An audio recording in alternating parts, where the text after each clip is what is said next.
Это что такое?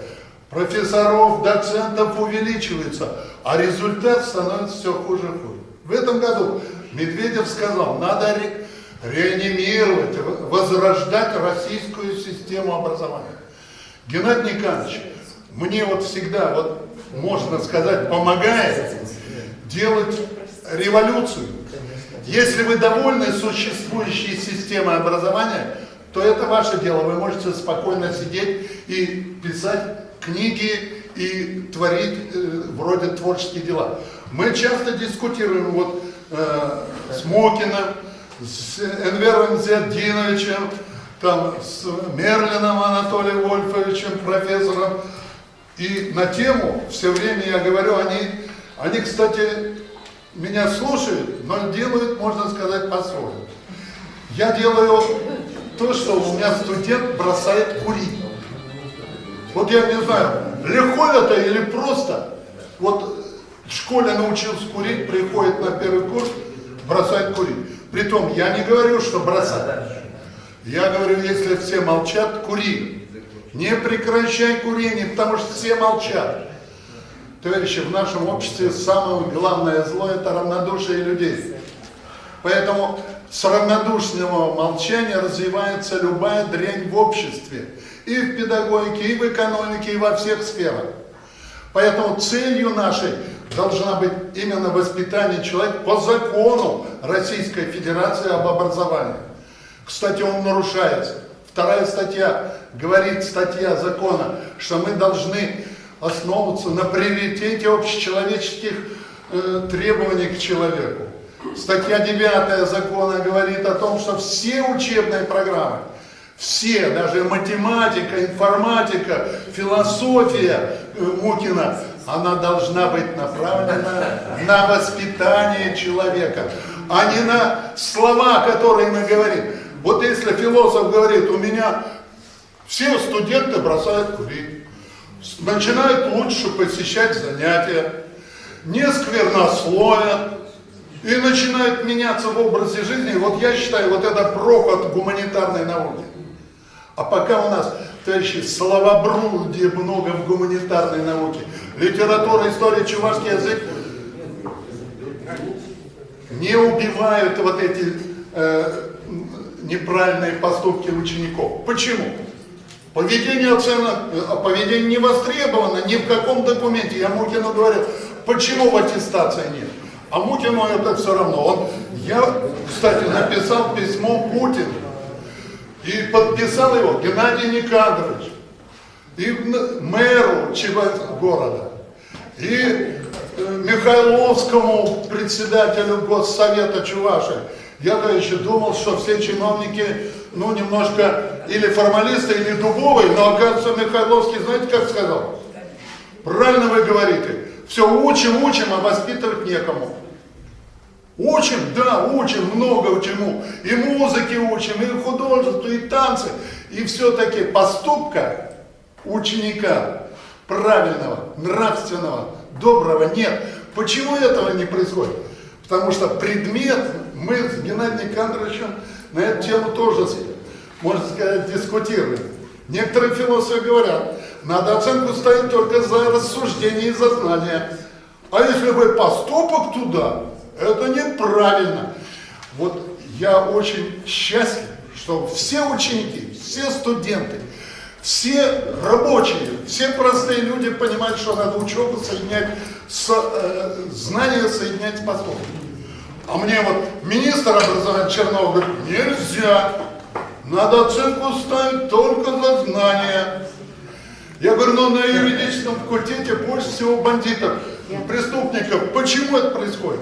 Потому что там нет трудных предметов, нет математики, там есть слова о законах и так далее. Поэтому, товарищи, я хочу, чтобы народная педагогика и люди, которые занимались народной педагогикой, давали определенный результат.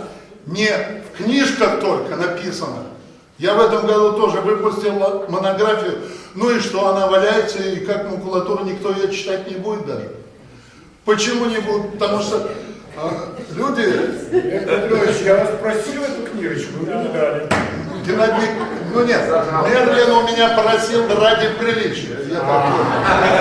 Да, он не ради. Да, еще, короче, здесь присутствует его супруга Надежда Ивановна. Я Надежду Ивановну узнал много лет назад, вот в актовом зале пединститута. Мне ее выступление настолько понравилось, я, знаете, думал, что нету еще таких математиков, которые бы говорили и близки были к тому, что я говорю.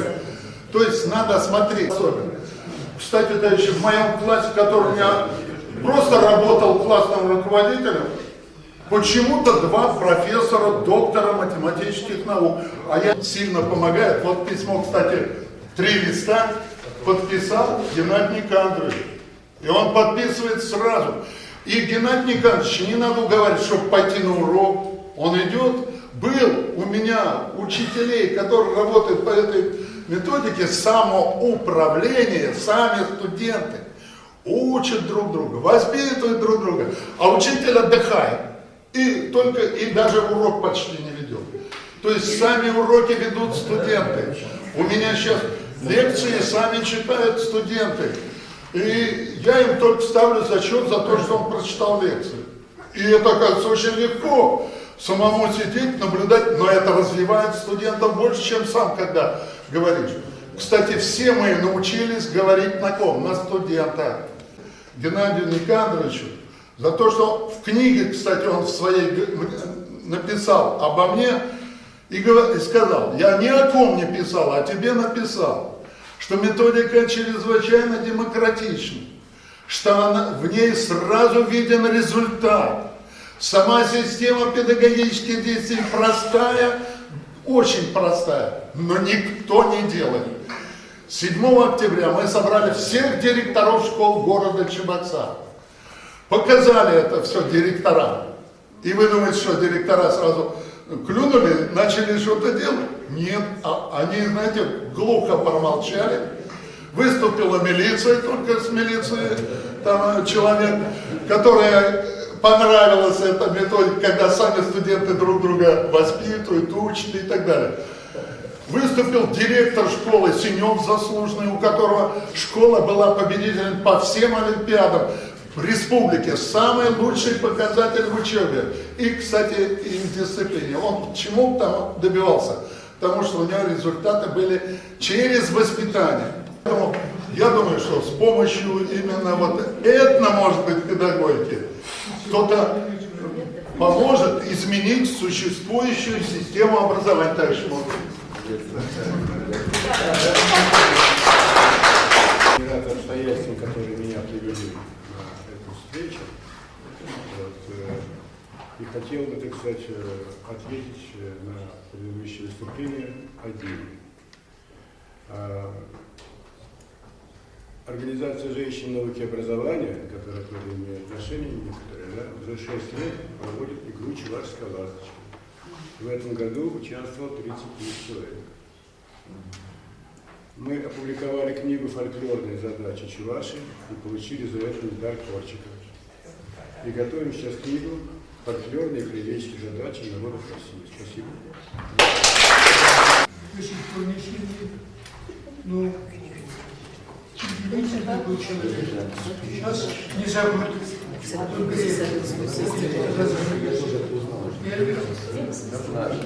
Есть сын, он тогда был мальчишкой, уже вырос. Видите, насколько наследуются те генетические основы, и потом вот продолжается уже в более широком таком спектре интересов, склонностей и одаренностей. Образование. Я ученица Геннадия Николаевича Волкова и горжусь этим. Мне сегодня исполнилось 60 лет. Я бабушка. И я хочу сказать следующее. Обрадовать ученых. Вот сегодня ставятся очень-очень проблемные вопросы. С 1 апреля начинается у нас апробация учебников «Основы религиозных культур и светской этики». Сейчас идет учеба в институте образования, учатся учителя 4 класса. Мне вот запомнилось в речи Геннадия Никандровича одно. Он сказал, я татарин из Дячи, да? Во-первых, он привел пример, значит, служит ему примером Будда. Так, а вот стыковка всего этого сейчас как раз в основах религиозных культур. Вот я даю буквально, дайте мне полминуты, я дам послушать один отрывок. И вы подумаете, как повлияет этот отрывок на ученика 4 класса, и на культура, религия, этнопедагога или что-то другое. Вот просто как бы такой практический момент в том, что сегодня, о том, в общем, мы о чем сегодня говорим. Сейчас, секунду только. Помни, что наилучшие отношения со своими родителями, вне зависимости от их веры или неверия, это ключ к довольству Аллаха и спасения в день суда. Праведные говорили: слушай молча их, когда они разговаривают с тобой, постигнешь мудрость. Встань, когда они встают, ради почтения, несмотря на свое положение в обществе, укрепишься среди людей, выполняй то, что они велят, если это не грешно перед Аллахом, поймешь сущность покорности перед Всевышним. Не ходи без нужды впереди них, ты поймешь ценность уважения. Не повышай голос выше их голосов. Крик и рев присущ ослам. Отвечай им, когда они зовут тебя, будешь услышан людьми. Старайся всеми путями достичь их довольства. Всевышний откроет тебе все пути. Отпусти для них крыло смирения. Обходись с ними просто и мягко. Ты найдешь то же самое в старости. Не делай для них что-либо из одолжения. Ты поймешь искренность отношений. Не смотри на них искоса. Они все равно выше перед Аллахом, чем ты. Не смотри им в лицо, нахмурившись. Злость не украсила никого. Не отправляйся путешествовать без их благословления, и твое путешествие принесет тебе радость. Не оставляй их в одиночестве, и сам не останешься один. Заботься об их благополучии, и будешь благословен. Помни, молитва родителей принимается Аллахом. Молись за них, и обретешь счастье в обоих мирах. Вот, перед этой высокой публикой я хочу поблагодарить Бога Всевышнего, Геннадий Николаевич, вас, что вы направили меня в исследование духовности, именно религии, педагогика, психология, на стыке всего. И я продолжаю это исследование, мне интересно, я радостно встречаю вот эти сегодня эксперименты, апробации в школах республики, во всех школах республики, это начнется с 4 класса, с 1 апреля. Хочу поблагодарить Эльмира Зиадиновича, моего учителя, который вместе с Геннадием Николаевичем направили меня на правильный путь. И сегодня время наступило, то, что я исследовал, подтверждает и президент, и, значит, и Медведев, и Путин, и вся Россия, что настало время изучать основы религиозной культуры светской. Я думаю, свои результаты, конечно. Спасибо за внимание. И сейчас закрыть наше заседание расширенное Совета неетной педагогики. Аудитория была заполнена вся. Во-вторых, за заинтересованное отношение, и пусть это будет разномыслие, оно в нашей жизни тоже очень нужно. И, конечно, мы надеемся на то, что если в Чувашском госуниверситете у вас, если в Институте образования, в Чувашском национальном конгрессе, на других кафедрах, в других вузах у нас и других, в театре, в академическом, драматическом, будут проводиться подобные встречи, то, наверное, дорогого стоит, чтобы на этих встречах присутствовали еще больше людей. Наверное, все мы можем завершить. Или сегодня все совет.